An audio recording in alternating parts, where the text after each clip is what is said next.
What's up, everyone?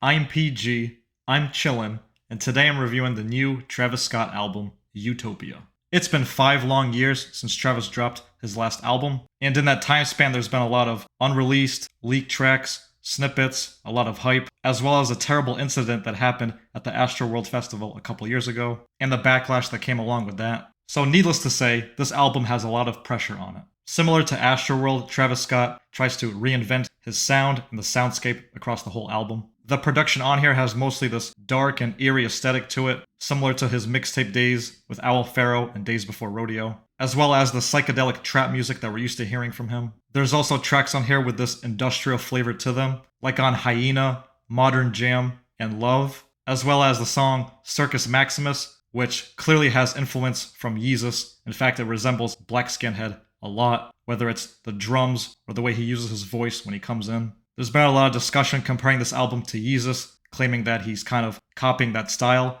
but keep in mind, he did have production credits on that album.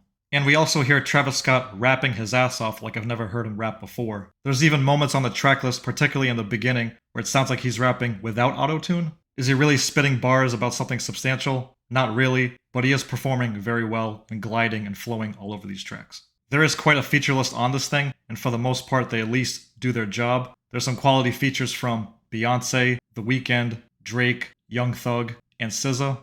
Now, my biggest gripe with this album isn't so much Travis Scott or the performers themselves. It's more so some of the smoke and mirrors with the production and trying to do a little bit too much, really when it comes to the beat switches and transitions. Most of the tracks on here have at least one beat switch or transition on them. At times, it brings you to the best point of the song, and at times it also kind of means nothing.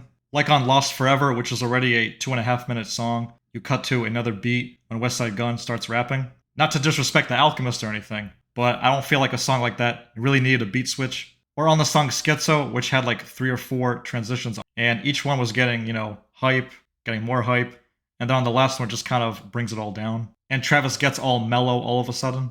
If you've been following Cactus Jack since he started his career off around 2013, then you'll know that Travis has always had this kind of dark, antisocial vibe to him. So for the fans that listen to this and were confused or weirded out by some of the production choices on here, this actually sounds and feels like an album that Travis has been wanting to put out and curate for many years. So was this album worth the 5-year wait? I'd say so. I enjoyed it.